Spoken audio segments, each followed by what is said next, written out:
इस पवित्र नवरात्रि में भगवान शंकर की कथा को श्रवण कर लेना,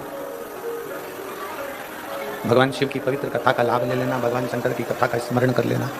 कि जिंदगी में जो क्षण भगवान शंकर की कथा का अच्छा लगा हो, श्रेष्ठ लगा हो, जो क्षण भगवान देवादिदेव महादेव की कथा का श्रेष्ठता प्रदान किया हो, ऐसे पवित्र क्षण को आप अपने भीतर उतारने का प्रयास करिए। मानव की देह में, मनुष्य के शरीर में बहुत सारे खोट होते हैं। ऐसा नहीं है कि मानव के शरीर में खोट नहीं हो। जो पृथ्वी पर जन्म लिया है, जो मृत्यु लोक में जन्म ले लिया है, उसके शरीर में बहुत खोट है। चाहे वो इंद्रियों से जुड़े हुए हों, चाहे वो लौकिक चीज़ों से जुड़े हुए हों। झूठ भी मनुष्य बोलता है, बेकार काम भी मनुष्य करता है, पाप कर्म भी मनुष्य करता है, और कई ऐसे कर्म हैं जो मानव करता है जो उसको नहीं करना चाहिए। पर शिव महापुराण की कथा कहती है कि मृत्यु लोक में अगर जन्म लिया है तो कर्म तो आपको करना है। ऐसा संसार में कोई नहीं जन्मा जिसने पाप ना किया। ऐसा संसार में कोई नहीं जन्मा जिसने गलत कृत्य नहीं किया। इंद्रियों के माध्यम से, शरीर के माध्यम से, या अपनी वाणी के माध्यम से, श्रवण शक्ति के माध्यम से, नेत्र दृष्टि के माध्यम से, या अन्य किसी न किसी कारणवश मनुष्य से पाप कर्म हो ही जाता होता है। पर शिव महापुराण की कथा कहती है, भगवान शंकर का चरित्र कहता है, शिव तत्व कहता है, शिव महापुराण की कथा कहती है कि शरीर से, इंद्रियों से अगर मान लो कोई पाप कर्म हो भी गया है, शरीर से, इंद्रियों से अगर कोई पाप हो भी गया, तो शिव महापुराण की कथा कहती है कि हमारे द्वारा एक लोटा जल जो देवादिदेव महादेव को समर्पित करा जाता है, हमारे किए गए पाप को भी वो समाप्त कर देता है। हमारे किए गए पाप कर्म को भी वो समाप्त कर देता है। किसी भी रूप में, कैसे भी अहंकार का त्याग कर कर शिव भक्ति को प्राप्त करने का प्रयास करें। किसी के दरवाजे पर जाओ ना जाओ, किसी की चौखट पर जाओ ना जाओ, किसी से मिलने जाओ ना जाओ, पर इतना याद रखो कि देवादिदेव महादेव के मंदिर, शिवालय और उसकी कथा में जरूर जाओ। कुछ ना कुछ आपको मिलेगा, कुछ ना कुछ आपको प्राप्त जरूर होगा। शंकर के मंदिर में जाने वाला, शिवालय में जाने वाला, शिव तत्व को जानने वाला, शंकर के मंदिर में एक लोटा जल चढ़ाने वाला, भगवान देवादिदेव महादेव की भक्ति करने वाला, भगवान शंकर की अविरल भक्ति में डूबने वाला खाली नहीं रहता। शिव भक्ति व्यक्ति को खाली नहीं रखती। ये उदाहरण है माता पार्वती जी का चरित्र। बाल्यावस्था में माता पार्वती जी ने देवऋषि नारद जी के मुख से सुन लिया था कि शंकर भगवान की भक्ति करना है, शिव जी का भजन करना है, भगवान शंकर की भक्ति को धारण करना है। पार्वती जी ने यह श्रवण कर लिया था। पार्वती जी ने यह जान लिया था कि शंकर की भक्ति को करना है, और बाल्यावस्था से, बचपन से माता पार्वती जी भगवान शंकर की भक्ति में लीन हो गए। जितने यहाँ कथा में बैठे हुए हैं, पंडाल में बैठे हुए हैं, पंडाल के बाहर बैठे हुए हैं, या टीवी पर आस्था चैनल के माध्यम से, फेसबुक यूट्यूब के माध्यम से कथा सुन रहे हैं, ध्यान लगाकर कथा को सुनिएगा। रात भर से आप लोग चल कर आए हो, पूरी रात कीर्तन करा है, जागे हो, बाबा की कथा अपने दिल में बिठाकर बाबा से प्रार्थना कर कर 2.5 घंटे की जो कथा है उसको अपनी चित्त वृत्ति में बिठाओ और अपने मन की बात बाबा से कहकर फिर जाओ, जिससे बाबा तुमको वापस बुलाए जल्दी से। पार्वती जी की कथा कहती है कि पार्वती जी ने बाल्यावस्था में, बचपन में ये विचार कर लिया, पार्वती जी ने बचपन में ये जान लिया कि भगवान शंकर को एक लोटा जल चढ़ाना। आप ये ना सोचें कि केवल आप शंकर भगवान को जल चढ़ा रहे हैं। आप ये ना विचार करें कि केवल आप भगवान शिव की भक्ति कर रहे हैं। आप ये विचार ना करें कि केवल आप शंकर को प्राप्त करना चाहते हैं ना। शिव महापुराण की कथा कहती है माता पार्वती जी ने भी शंकर को एक लोटा जल चढ़ाया, माता सती ने भी भगवान शंकर को एक लोटा जल चढ़ाया, भगवान श्री गणेश जी महाराज ने भी भगवान शंकर को जल चढ़ाया, श्री हनुमान जी महाराज ने भी भगवान शंकर को जल चढ़ाया, स्वयं भगवान नारायण ने भी राम अवतार रखकर शिव को जल चढ़ाया, भगवान कृष्ण अवतार लेकर भी शंकर को जल चढ़ाते हैं। शिव महापुराण की कथा कहती है जब नारायण ने भगवान शंकर को जल चढ़ाया, ब्रह्मा जी ने भगवान शंकर को जल चढ़ाया, इंद्र ने भगवान शंकर को जल चढ़ाया, 33 कोटि देवताओं ने भगवान शंकर को जल चढ़ाया, जब सबने जल चढ़ाकर अपनी मन की कामना पूरी कर ली, अपनी मनवांछित फल प्राप्त कर लिया, तो फिर मनुष्य क्यों भटके? वो भी शंकर को जल चढ़ाए और अपनी मनोकामना पूर्ण कर ले। क्यों भटके? किस लिए भटके? और मैंने तेरे ही भरोसे बाबा, तेरे ही भरोसे हवा बिच उड़ती जावांगी बाबा, डोर हटो छड़ना मैं कटी जावांगी, भोले मैं तेरी पतंग, शंभो मैं तेरी पतंग, हवा बिच उड़ती जावांगी बाबा, डोर हटो छड़ना मैं कटी जावांगी बाबा, मैं तेरी पतंग, शंभो मैं तेरी पतंग। शिव महापुराण की कथा कहती है माता पार्वती जी शंकर जी की आराधना कर रही हैं, माता सती शिव की आराधना कर रही हैं, भगवान श्री गणेश जी शिव की आराधना कर रहे हैं, श्री हनुमान जी शिव की आराधना कर रहे हैं। फिर हम क्यों भटके? हमारा भटकना किस लिए? हम किस लिए भटक रहे हैं? हमारा हम क्यों इधर उधर जाए? हम क्यों इधर उधर भटकते हैं? हम किस लिए यहाँ वहाँ चारों तरफ भटकते हैं? शिव महापुराण की कथा में अगर आप लोग बैठे हैं तो एक संकल्प अपने भीतर उतार कर जाइए।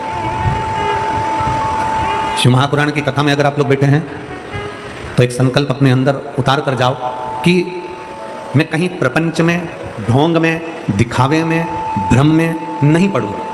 अगर मेरी जिंदगी में दुख आया, तकलीफ आई, कष्ट आया तो मैं शंकर के चरणों में जाकर पड़ूंगी, पर ढोंग प्रपंच में नहीं पड़ूंगी। मैं शिव के द्वार जाऊं ना, मैं भगवान शंकर की चौखट पर जाऊं, मैं भगवान शंकर के दरवाजे पर जाऊं। अगर मुझे जाना ही है तो मैं शंकर के पास जाऊं। लंका के राजा रावण को भी जीतने के लिए मेरे भगवान नारायण राम का रूप रखकर जाते हैं, तो राम जी को भी समझ में आता है, भगवान राम जी की भी चित्तवृत्ति में रहता है। राम जी ने भी विचार कर लिया कि शंकर की आराधना के बिना रावण को भी नहीं जीत सकते। शिव की आराधना के बिना रावण को जीतना भी बड़ा कठिन है। इसलिए भगवान शंकर की आराधना लंका जाते समय भी राम जी करते हैं और वहां से आते समय भी राम जी करते हैं। जाते समय भी शिव की आराधना हो रही है, आते समय भी शिव की आराधना हो रही है। श्री शिवाय नमस्तुभ्यम, मैं भगवान शंकर और पार्वती जी को प्रणाम करता हूं, नमन करता हूं। श्री शिवाय नमस्तुभ्यम का मतलब है कि मैं बाबा शंकर और पार्वती को नमन करता हूं। एक पत्र है,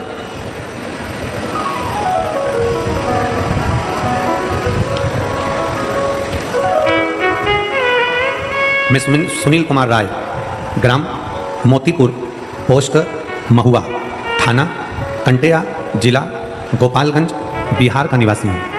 कहीं बैठे हों तो हाथ हिला सकते हैं। अगर कहीं बैठे हों तो हाथ हिला सकते हैं, एक बेलपत्र लेने के लिए आ सकते हैं। दिख रहा है कैमरे में? ठीक है, एलईडी के पीछे आ जाइए, एक बेलपत्र ले जाइए, आ जाइए। मैं सुनील कुमार राय, ग्राम मोतीपुर, पोस्ट महुआ, थाना कंटेया, जिला गोपालगंज, बिहार का निवासी हूँ। मैं नोएडा में नौकरी करता हूँ। 30/5/2024 को, 30 तारीख 5वां महीना, अभी 10वां चल रहा है, 5वें महीना 2024 में ड्यूटी पर था।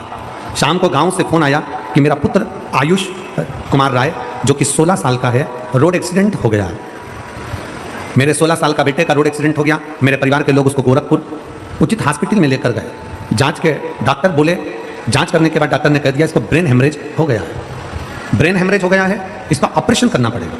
पर डॉक्टर ने ऑपरेशन करने से पहले हमको बता दिया कि ये कोमा में चले जाएगा, या तो इसको कुछ याद नहीं रहेगा, ये उठ पाएगा कि नहीं उठ पाएगा इसकी कोई गारंटी नहीं है। क्योंकि जिसका ब्रेन खोल दिया जाता है फिर वो शुद्ध में नहीं रहता, वो सही नहीं हो पाता, या तो वो पलंग पर ही पड़ा रहता है या फिर वो कोमा में पड़ा रहता है। अगर आप बोलें तो हम ऑपरेशन कराएं। ऐसी सिचुएशन पड़ गई गुरुदेव, बचने की कोई उम्मीद नहीं थी। डॉक्टर ने कह दिया केवल 1% उम्मीद है इसका ऑपरेशन, और ऑपरेशन करने के बाद भी अगर ये बच गया तो बच गया। घर के लोगों ने उसी समय पर हाँ भर दिया और सुबह 5 बजे ऑपरेशन चालू हुआ। सुबह 5 बजे जब ऑपरेशन होना चालू हुआ, ऑपरेशन होने के बाद वो कोमा में चले गए, उसकी श्वासें रुकने लगी। वापिस फ़ोन आया, मैं रास्ते में जा रहा था और फ़ोन आया कि अब ये शरीर काम का नहीं है। मेरे साथ में मेरा एक दोस्त ड्यूटी करता है जिसका नाम अरुण ओझा है। मेरा अरुण ओझा दोस्त ने मुझे कहा कि तू घबरा मती, एक काम कर, मेरी माता जी कथा सुनती है सिहोरवाला महाराज की, वो श्री शिवाय नमस्तुभ्यम मंत्र का वर्णन करता है। एक काम कर, हॉस्पिटल में जो भी हो ना उससे कहो कि बच्चे के कान में श्री शिवाय नमस्तुभ्यम लगा दिया जाए। डॉक्टर ने मना कर दिया कि हम बच्चे के कान के पास किसी को जाने नहीं देंगे, वेंटिलेटर पर पटक दिया, तो भी हाथ पैर जोड़कर डॉक्टर कोई धार्मिक था उससे कहकर बच्चे के कान में हेडफोन लगाकर श्री शिवाय नमस्तुभ्यम का मंत्र लगा दिया। गुरुदेव, मंत्र लगाने के बाद उसके शरीर में 15 मिनट के अंदर हलचल होना चालू हो गई और बाबा की ऐसी कृपा हुई कि मेरे बाबा ने कृपा करी, शंकर जी के मंदिर का जल लाकर उसके शरीर पर लगाया, एक बेलपत्र उसके पास रखा और श्री शिवाय नमस्तुभ्यम मंत्र के बल पर आज मेरा बेटा ठीक है। मैं बाबा को यहाँ धन्यवाद देने के लिए आया हूँ। शिव तत्व शंकर ओघड़ी है।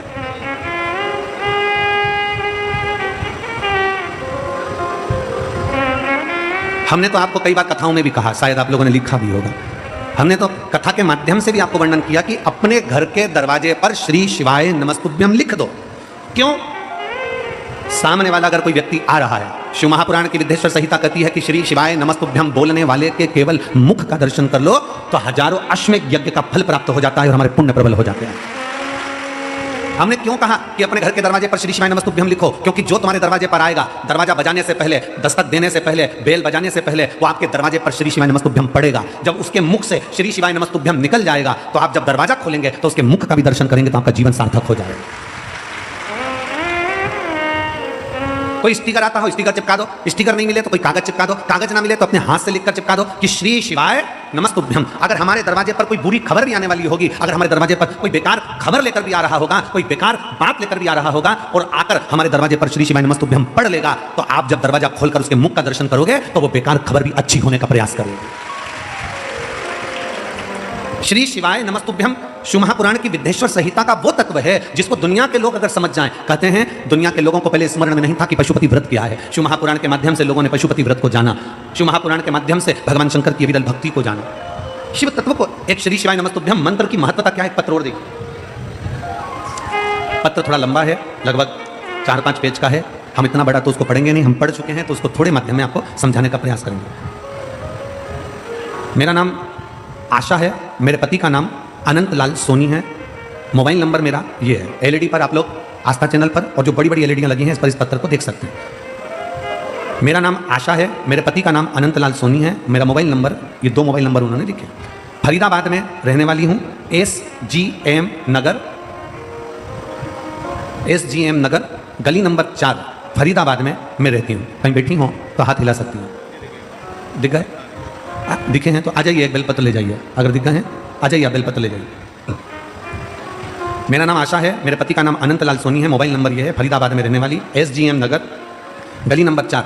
गुरुजी, मेरा बेटा जो कि 18 वर्ष के लगभग का है, 6 सीढ़ी नीचे गिर गया। 6 सीढ़ी नीचे गिरते ही वो बेहोश हो गया। बेहोश होकर हम उसको अस्पताल लेकर गए। डॉक्टर जब हॉस्पिटल लेकर गए तो डॉक्टर बोला आपके बेटे में अब कुछ नहीं है। पत्र में आप लोग टीवी पर पत्र चल रहा है, एलईडी पर पत्र चल रहा है, उसको पढ़िएगा कि उन्होंने पत्र में क्या लिखा। हम बेटा बेहोश हो गया, अस्पताल लेकर गए तो डॉक्टर बोला आपके बेटे में अब कुछ नहीं है, सांसें भी नहीं है। डॉक्टर ने जवाब दे दिया और मैं रो रही थी। मुझे मथुरा की, रोते हुए मथुरा की 2 औरतें, 2 लेडीज मिली। वो बोली बेटा तुम मंदिर जाओ और जल चढ़ाओ, शिव को श्री शिवाय नमस्तुभ्यम का जाप करो।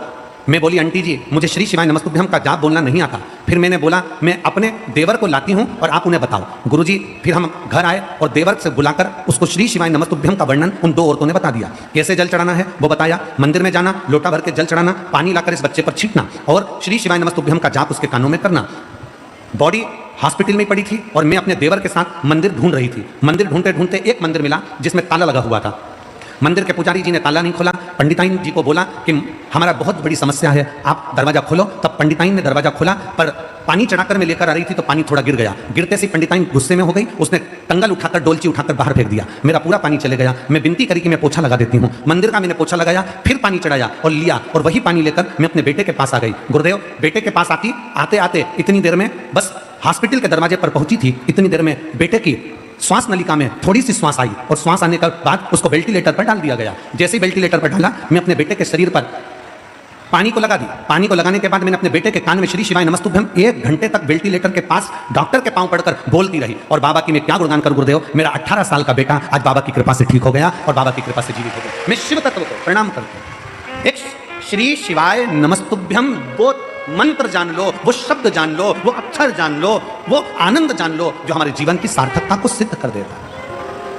दीपावली पर अपने अपने घर की सफाई करो, दीपावली पर अपना दरवाजा साफ करो, दीपावली पर अपने दरवाजे को साफ करो, मना नहीं। पर दीपावली पर एक नियम बनाओ कि मैं अपने दरवाजे पर बंदरवाल लगाऊं ना लगाऊं, मैं अपने दरवाजे पर आम पत्ता लगाऊं ना लगाऊं, मैं अपने दरवाजे पर लाइट लगाऊं ना लगाऊं, और अपने दरवाजे पर श्री शिवाय नमस्तुभ्यम जरूर लिखूंगी, जिससे मेरे जीवन की सार्थकता सिद्ध हो। आने वाला व्यक्ति क्या लेकर आ रहा है, आने वाला व्यक्ति कौन आ रहा है, आने वाला व्यक्ति किस भाव से आ रहा है, ये समझने के लिए वो क्या खबर ला रहा है, अच्छी है बुरी है, सामने वाला व्यक्ति क्या लेकर आ रहा है, अच्छा है बुरा है, कम से कम वो हमारे दरवाजे पर आकर खड़ा होगा, दरवाजा बंद होगा, जितनी देर खड़ा रहेगा उतनी देर उसके दरवाजे पर श्री शिवाय नमस्तुभ्यम पड़ेगा। जब आप दरवाजा खोलोगे तो उसके मुख का दर्शन करोगे, उसके चेहरे का दर्शन करोगे। अपना स्मरण, अपनी भक्ति, अपना विश्वास शिव के प्रति, भरोसे को बढ़ाओ, विश्वास को बढ़ा दो। और जब भरोसा और विश्वास दोनों बढ़ता है, जब भरोसा और विश्वास दोनों बढ़ता है तो शिव तत्व प्राप्त होता है। शिव तत्व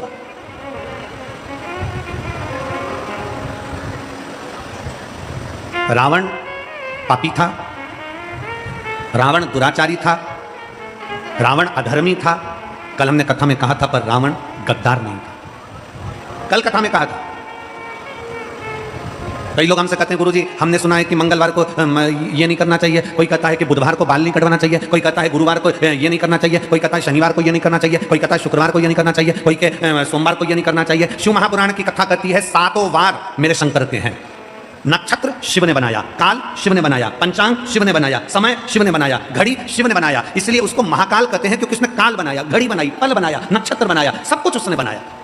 रविवार उसका है, सोमवार उसका है, मंगलवार उसका है, बुधवार, गुरुवार, शुक्रवार, शनिवार, ये सब वार उसके हैं। शिव महापुराण की कथा कहती है, कोई कहता है कि हमें रविवार को ये नहीं करना, बुधवार को ये नहीं करना, सोमवार को ये नहीं करना, मंगलवार को ये नहीं करना। शिव महापुराण की कथा कहती है 7 वार तुम्हारी मर्जी पड़े वो करो, पर इतना याद रखो कि 7 दिन तुम्हारा मन पड़े वो करो, पर इतना याद रखो कि 7 दिन किसी के दिल को ठेस ना पहुंचे वो कभी ना करो। सब कुछ करो पर किसी का बुरा मत करो। तुम्हारा मन पड़े जो करो 7 दिन, पर किसी का बुरा मत करिए। क्यों? क्योंकि मान लो तुम 7 में एक दिन बाल नहीं कटाओगे तो क्या बहुत बड़े तपस्वी कहला जाओगे? मान लो एक दिन तुमने भोजन नहीं करा तो क्या तपसाधना कहला जाएगी? नहीं। शिव महापुराण की कथा कहती है, कोई कहता है मैं प्याज नहीं खाता, कोई कहता है मैं लहसुन नहीं खाता, कोई कहता है मैं ये नहीं खाता, कोई कहता है मैं वो नहीं खाता। निवेदन है, तुम कुछ खा रहे हो ना खा रहे हो उससे मतलब नहीं है, बस इतना याद रखो कि किसी का दिल मत दुखाओ और किसी का हराम का धन मत खा जाओ, बस इतना याद रखो। आप किसी का धन ना खाइए, आप किसी की प्रॉपर्टी ना खाइए, आप किसी का पैसा ना खाइए, आप किसी का वैभव ना खाइए। वो धन कैसे निकलता है, किस रूप में निकलता है, हम पहले भी कथा में कहे हैं। 2 भाई थे, 2 भाई सगे 2 भाई।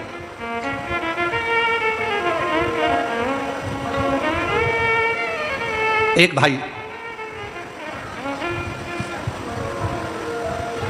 कुंवारा था, एक की शादी हो गई थी, घर में पत्नी थी, छोटा भाई था। भाई को एक बीमारी लग गई और भाई को बीमारी लगी और बीमारी लगने के बाद भाई उसके ऊपर खर्चा करने लगा। खर्चा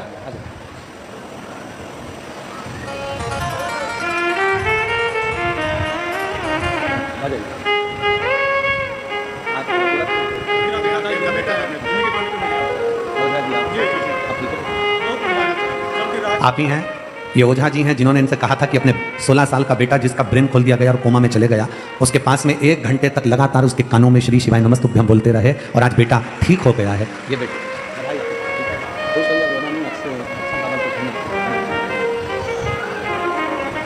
शिव तत्व है, ओघड़ी है। शिव भक्ति कर रही है। 2 भाई, छोटे भाई के शरीर में रोग हो गया। रोग होने के बाद छोटा भाई धीरे धीरे बीमार पड़ता डॉक्टरों को दिखाया, दवाइयां दिलाई, औषधि दिलाई, सब कुछ करा। आखिरी में छोटा भाई ठीक नहीं हुआ। पैसे पे पैसा लग रहा था, धन पर धन लग रहा था। धर्मपत्नी ने अपने पति से कहा, सुनो तुम्हारे भाई पर लगभग लाखों रुपए खर्च हो गए, पर तुम्हारा भाई ठीक नहीं होता, तो मेरा निवेदन है डॉक्टर से मिल लो और डॉक्टर से मिलकर एक काम करो कि तुम्हारे भाई को धीरे धीरे कर कोई ऐसी दवाई दे दो जिससे तुम्हारा भाई, क्योंकि अब चल सकता नहीं, पड़ा रहता है, पलंग पर है, उसका जीवन बेकार हो गया, तो उससे तो उसके प्राण छूट जाए तो अच्छा। डॉक्टर से मिलो, जाओ। रो मत बेटा, जाओ, रो नहीं। रो नहीं, अभी तो बाबा के पास आए हो ना, तो रोना नहीं चाहिए, बाबा के पास रोते नहीं।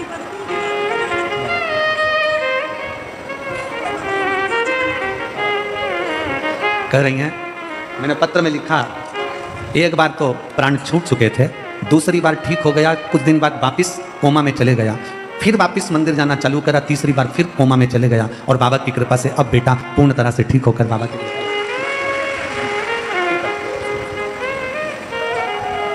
एक शिव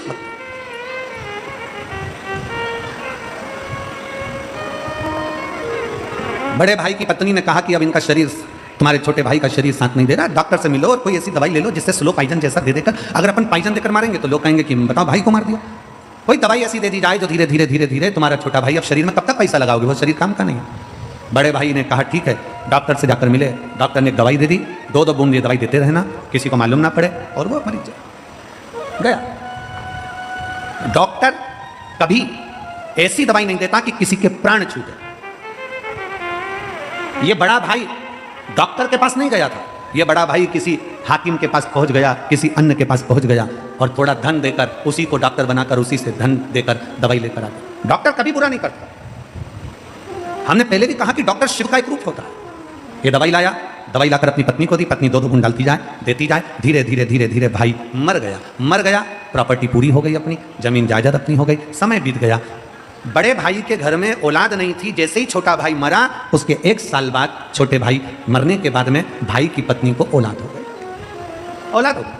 समय आया, समय आने पर बच्चा बड़ा हुआ, बड़ा होकर बच्चा और बड़ा हुआ, बड़ा होने के बाद में फिर उस बच्चे का विवाह हुआ, विवाह होने के बाद उसकी भी पत्नी आ गई, पत्नी आने के बाद फिर उसकी तबीयत उस बच्चे की खराब हुई, बच्चे की तबीयत खराब हुई तो बाप को मालूम पड़ा कि असाध्य रोग हो गया है, जो रोग समाप्त नहीं हो रहा। बाप अपने उस बेटे के पास में बैठा था, बहू रो रही थी, मां रो रही थी, और बेटे के पास रोता रोता रोता रोता आंख से आंसू ढाल रहा, आंख से आंसू निकल रहे। भगवान तूने क्या कर दिया, मेरे बेटे को कौन सा रोग दे दिया, मेरे बेटे को कितनी बड़ी तकलीफ दे दी, भगवान तूने क्या कर दिया। अंतिम क्षण था, रो रहा था, तड़प रहा था, पूरा घर बिक गया, जमीन बिक गई, जायदाद बिक गई, बेटे को सही कराने में सारी जमीन जायदाद बिक गई, पूरा धन चले गया। तब बाप रोते रोते बोला, बेटा अब तो कुछ भी नहीं बचा, तेरी माँ के जेवर तक चले गए, सब कुछ चले गया, अब तेरी पत्नी के तन के जेवर भी चले गए, पर तू ठीक नहीं हो पा रहा बेटा, तुझे क्या हो गया, कौन क्या कर गया, समझ में नहीं आता। तब आखिरी में शिथिल सा बेटा पलंग से उठकर बोला, भैया मैंने अपने हिस्से की प्रॉपर्टी पूरी अपने ऊपर खर्च करवा ली, मैं तेरा भाई जन्म लिया तेरे ही घर में, तुझसे ही खर्च करवा कर जा रहा। कर्म की गति बड़ी विचित्र है, इसलिए शिव महापुराण की कथा कहती है कि तुम 7 दिन में 7 बार में, बुधवार, गुरुवार, शुक्रवार, शनिवार, तुम्हारी मर्जी पड़े जो करो, पर इतना जरूर करो कि हम किसी का बुरा ना करें। मालूम पड़े कि तुम लोगों का बुरा करते रहो और फिर विचार करो कि बुधवार को मैं ये नहीं करूंगा, गुरुवार को मैं ये नहीं करूंगा, शनिवार को मैं ये नहीं करूंगा, आज मेरा शनिवार, आज मेरा गुरुवार। महाराज शिव महापुराण की कथा कहती है 7 वार मेरे शंकर के हैं, सारे दिन शंकर के हैं, हर घड़ी शंकर की है, हर पल शंकर का है, हर क्षण शंकर का है। बस निवेदन इतना है कि 7 वार में तुम्हारी मर्जी पड़े जो करो, पर इतना याद रखो कि किसी का बुरा मत करो, किसी के लिए अपशब्द मत कहो, किसी के लिए ताने मत दो, किसी को गाली मत। कर्म की गति का भोग हमें भोगना है, कोई दूसरा कर्म गति का भोग भोगता ही नहीं है।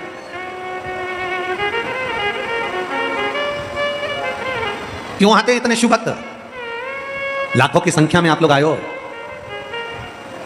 लाखों की संख्या में आप लोग आए हो, और पूरी रात से आ रहे हो, पंडाल में जगह नहीं, धूप में बैठे हुए हो, किसी के पास छाता है, किसी के पास नहीं है, परंतु आप अपनी दरी बिछाकर रात भर बाबा का कीर्तन कर भोलेनाथ का नाम जप करते हुए पूरी रात से बैठे हो, एक जैसे इंतजार कर रहे हो। शिव पुराण चालू होगी, भगवान शंकर की कथा प्रारंभ होगी। क्या है शिव पुराण में? भगवान शंकर के सामने ईश्वर जी गोरा जी बनकर शिव पार्वती जब आकर बैठे, गणा और गौर बनकर शंकर पार्वती जब कथा सुनने के लिए बैठे, शंकर भगवान की कथा स्वयं शंकर सुनते हैं, शंकर पार्वती जब कथा सुनने के लिए बैठे, उस समय पर वहीं पर उसी जगह पर भगवान शंकर ने तुमरुका जी से पूछा, ए तुमरुकेश्वर, ए तुमरुका, बताओ इस शिव महापुराण के पंडाल का ऐसा क्या महत्व है कि दुनिया के लोग शिव पुराण की कथा में जाकर बैठते हैं, उसका सार तत्व क्या है? तुमरुका जी ने भगवान शंकर की साक्षी में, ईश्वर जी और गोरा जी की साक्षी में, गणा और गौर की साक्षी में कह दिया कि ये 24,000 श्लोक की शिव महापुराण की कथा साधारण नहीं है। जिस पंडाल में, जिस भूमि पर, जिस जगह पर यह कथा होती है, वहां 33 कोटि देवी देवता 24 घंटे खड़े रहकर कथा का रसपान ग्रहण करते हैं। ये 24,000 श्लोक की शिव महापुराण की कथा 24 घंटे देवताओं को खड़ा रखकर भगवान शंकर की विरल कथा का रसपान करते हैं। किसका मंगल बेकार, किसका शनि बेकार, किसका गुरु बेकार, किसका बृहस्पति बेकार, किसका शुक्र बेकार, किसका राहु बेकार, किसका केतु बेकार, किसके घर में वास्तु दोष, किसी के घर में काल सर्प दोष, किसी के घर में पितृ दोष। शिव महापुराण की कथा कहती है जब वो कथा सुनकर उठकर अपने घर के लिए जाता है, उसके शरीर से उसी जगह की मिट्टी, पुलिस इंस्पेक्टर की पोस्ट से रिटायर हुए हैं। मेरे पति को 2/5/2024 में हार्ट की परेशानी हो गई थी। गुरुदेव 4 बार डॉक्टर को दिखाया तो कहा कि इनका हार्ट काम नहीं कर रहा, हार्ट ने काम करना बंद कर दिया। बहुत बड़ी प्रॉब्लम सामने खड़ी हो गई गुरुदेव। पति को परेशान देखकर हम पूरा घर परेशान हो जाता। अब करें तो करें क्या? गुरुदेव किसी काम करने वाली महिला ने कहा कि जी टीवी खोलो, कथा कर रहा होगा, आप अंकल से कहो वो कथा सुनेंगे। टीवी खोली, उस समय आपकी कथा 1 बजे से 4 बजे तक आ रही थी। वो कथा का रिस्पॉन्स करना प्रारंभ करा। मेरे पति को विश्वास नहीं हुआ कि शिव महापुराण की कथा सुनने से क्या रोग का निदान हो सकता है। तब टीवी पर कथा सुनना प्रारंभ करा। उसी दिन मेरे पति ने कथा सुनते से कहा कि तू जा और जाकर 1 लोटा जल ये सियोर वाले महाराज के कहने पर चढ़ाना प्रारंभ कर। मैं जाती, शंकर के मंदिर से जल लाती, अपने पति को गिलास में भरकर वो जल पीने के लिए थोड़ा सा दे देती। रोज अपने पति को जल देना प्रारंभ करा और डॉक्टर ने तो बहुत डरा दिया था गुरुदेव। फिर हम आखिरी में जांच कराने के लिए वापस डॉक्टर के पास पहुंचे तो डॉक्टर ने एंजियोग्राफी करने का जो बोला था, ऑपरेशन करने का जो बोला था, डॉक्टर ने आखिरी में कह दिया इसकी सारे टेस्ट नॉर्मल आ गए हैं, ना इसको एंजियोग्राफी की जरूरत है, ना हार्ट में ऑपरेशन की जरूरत है, ना बाईपास करने की जरूरत है, इनको घर लेकर जाओ। मैं बाबा को प्रणाम करने के लिए आई हूं। एक लाइन अच्छी लिखी है, आप और हम गुनगुना लेते हैं। अपनी किस्मत का ताला हो, अपनी किस्मत का ताला तुम खोलते चलो, श्री शिवाय नमस्तुभ्यं बोलते चलो, श्री शिवाय नमस्तुभ्यं बोलते चलो। भगवान से अपने मन की बात भाव के साथ जब हम प्रार्थना कर कर जाते हैं, शिव क्यों ना संभाल ले, शंकर क्यों ना करुणा कर दे। किसी के यहां पर 4 साल बाद औलाद हो रही है, किसी के यहां 10 साल बाद औलाद हो रही है, किसी के यहां 15 साल बाद हो रही है, किसी के यहां 14 साल बाद हो रही है। इतने पत्रों का ढेर लगा पड़ा हुआ है कि हम इतने पत्र पढ़ भी नहीं पाए, इतने पत्र हम पढ़े भी नहीं। किसी के यहाँ 4 साल, किसी के यहाँ 8 साल, किसी के यहाँ 10 साल, किसी के यहाँ 15 साल, किसी के यहाँ 20 साल बाद संतान का सुख प्राप्त होता है। किसके बल पर? कौन देता? आपका विश्वास, आपका भरोसा, आपकी दृढ़ता। जो आप शंकर जी के मंदिर में जाकर पशुपति व्रत करते हो, जो शिव के मंदिर में जाकर सफेद आंकड़े की जड़ का प्रयोग करते हो, जो भगवान शंकर के मंदिर में जाकर झाड़ू पोछा कर देते हो, मंदिर में जाकर साफ सफाई कर देते हो, मंदिर में जाकर दीपदान कर देते हो, कहीं ना कहीं तुम्हारा विश्वास शिव के प्रति बढ़ा तो मेरे ओघड़दानी ने, मेरे शंकर ने तुम्हें देने में कमी नहीं रखी और तुम्हारी झोली खुशियों से भर दी। प्रतिदिन अच्छा सोचो, अच्छा विचारो, अच्छा करने का प्रयास करो। अच्छा सोचिए, अच्छा विचारिए और अच्छा करने का प्रयास करिए। हमारा नियम है, हम हमारे भोले बाबा की सेवा करते हैं, हमारे ठाकुर जी की सेवा करते हैं, हमारे शंकर जी की सेवा करते हैं, सालिग्राम जी की सेवा करते हैं, लड्डू गोपाल जी की सेवा करते हैं, कल्लू जी की। तो हमारा नियम है, हम रोज प्रतिदिन इस व्यासपीठ पर आते हैं, तब व्यासपीठ से जाते हैं, तब रोज झोली पसार कर, आपने देखा भी होगा कि हम झोली पसार कर प्रणाम करते हुए एक ही चीज कहते हैं, मेरे बाबा किसी स्त्री की, किसी महिला की गोद खाली मत रखना और किसी पुरुष की जेब खाली मत रखना। बस इतना ध्यान रखिए मेरे बाबा, इतनी कृपा करना, इतनी दया करना, इतनी करुणा करना कि किसी स्त्री की, किसी महिला की गोद खाली ना रहे, किसी महिला की गोद खाली ना रहे। इतनी कृपा करना, इतनी दया करना, और किसी पुरुष की जेब खाली ना रहे। ये करुणा करिए आप। जिस महिला की गोद खाली रहती है उसको जगत में सुनना बहुत पड़ता है। बताओ, बांझ है, संतान नहीं है, औलाद नहीं है, 8 साल हो गए, 10 साल हो गए, 15 साल हो गए, लोग अपशब्द पर अपशब्द कहते हैं। पुरुष से नहीं कहते, स्त्री को ज्यादा टॉर्चर करते हैं, महिला को ज्यादा टॉर्चर करते हैं, महिला से ज्यादा कहते हैं। इसकी संतान नहीं, इसकी संतान नहीं, इसकी संतान नहीं, उसको सुनना पड़ता है। और जिस महिला की गोद खाली है उसको जगत के ताने सुनना पड़ता है। और जिस पुरुष की जेब खाली है, जिसके पास धन नहीं होता ना, जिस पुरुष की जेब में पैसा नहीं होता ना, उसके घर में उसका इज्जत नहीं होता। जिस पुरुष की जेब में पैसा नहीं होता ना, परिवार वाले भी सम्मान नहीं देते। सबके 4 भाई हैं, 3 भाई अगर काम पे लगे हैं, पैसा है, और एक भाई के पास पैसा नहीं है ना, तो उसको कोई पूछेगा भी नहीं कि शादी यहाँ करें कि नहीं करें, लड़के की शादी है या जमीन जायदाद का फैसला है या कोई दूसरा फैसला है, उससे नहीं पूछा जाता, क्योंकि उसके पास पूछा ही नहीं तो क्या पूछेंगे उससे। जिस पुरुष की जेब खाली रहती है, अगर दोस्तों के साथ बैठा है तो भी हंसी उड़ाई जाती है, रिश्तेदारों में जाता है तो हंसी उड़ाई जाती है, ससुराल जाता है तो हंसी उड़ाई जाती है, संबंधियों के जाता है तो हंसी उड़ाई जाती है। इसलिए मेरे भोले बाबा, किसी स्त्री की, किसी नारी की गोद खाली ना रहे और किसी पुरुष की जेब खाली ना रहे। ये जिंदगी का एक सुख है, ये जीवन का एक आनंद है। शंभु शंभु शंभु शंभु। किसी स्त्री की गोद खाली ना रहे और किसी पुरुष की जेब खाली ना रहे, वो भरी। शंकर बाबा के मंदिर, मेरे शिव के शिवालय में, मेरे शंकर का देवालय, मेरा शिव का शिवालय जीवन में खुशियां देने वाला है। खुशियां आनंद देने वाला, सुख देने वाला। कभी मौका मिले जिंदगी में, सीहोर कुबेरेश्वर धाम पर आप जब जाएं, जब मौका मिले और कुबेरेश्वर धाम की पवित्र भूमि पर, भगवान शंकर की पवित्र भूमि पर जब जाएं, भगवान शिव की चौखट पर जब जाएं, साउंड वालों की भी आदत होती है, अच्छा साउंड चलता रहेगा तो उसमें उंगली कर देते हैं कि गड़बड़ कर दूंगा।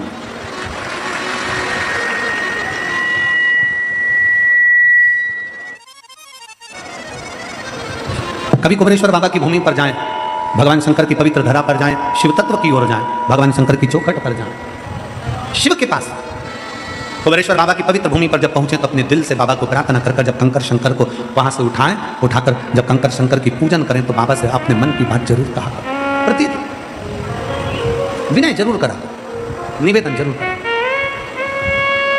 और खाली ना जाता कोई दर से तुम्हारे, खाली न जाता कोई दर से तुम्हारे, मैं भी खड़ी हूँ नंदे बाहे पसारे, अपने हृदय से लगा लो,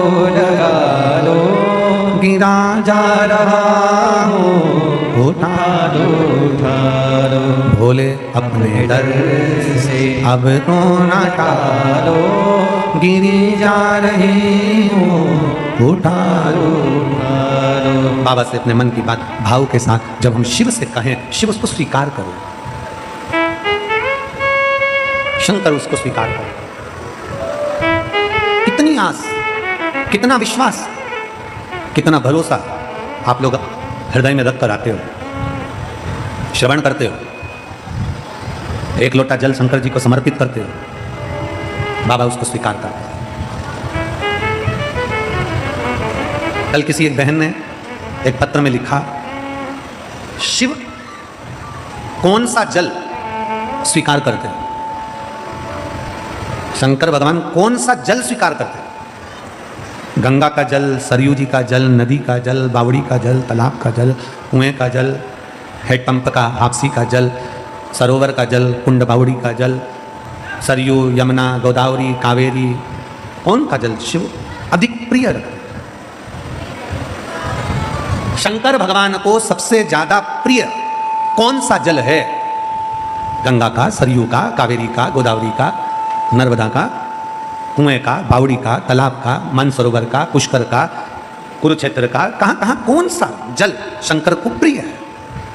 शिव महापुराण की कथा कहती है शंकर को भाव का जल अति प्रिय है।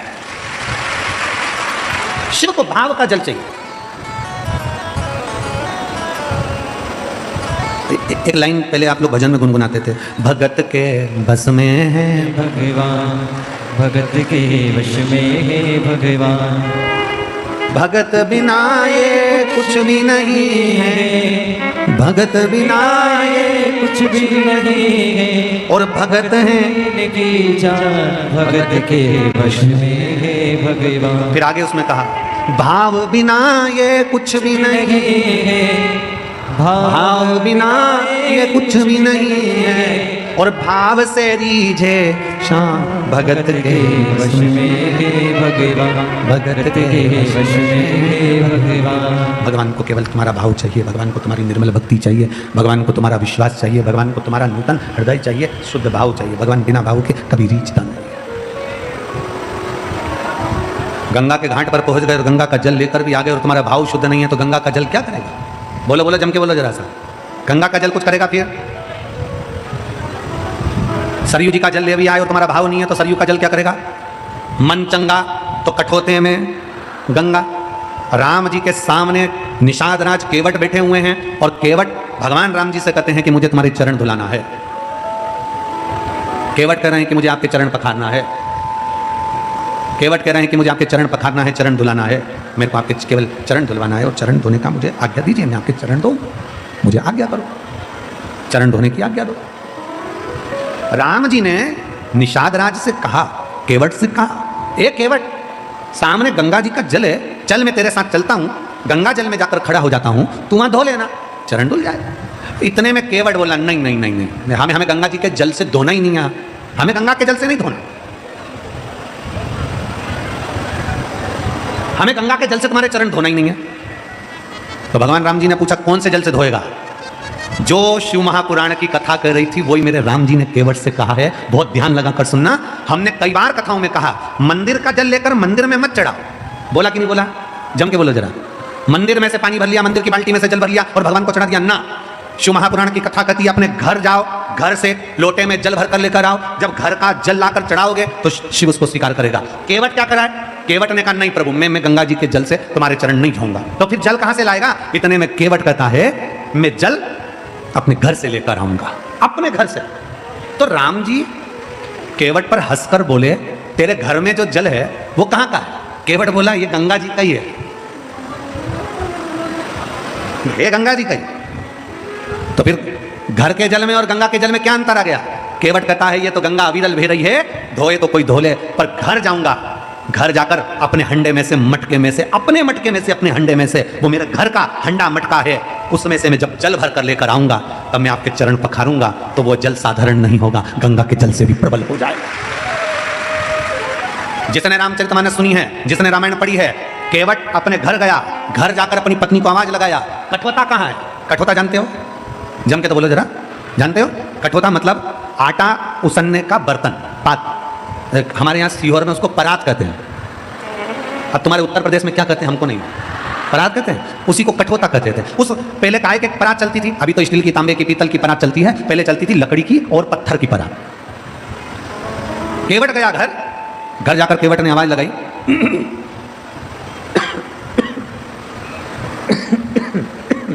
घर जाकर केवट ने आवाज लगाई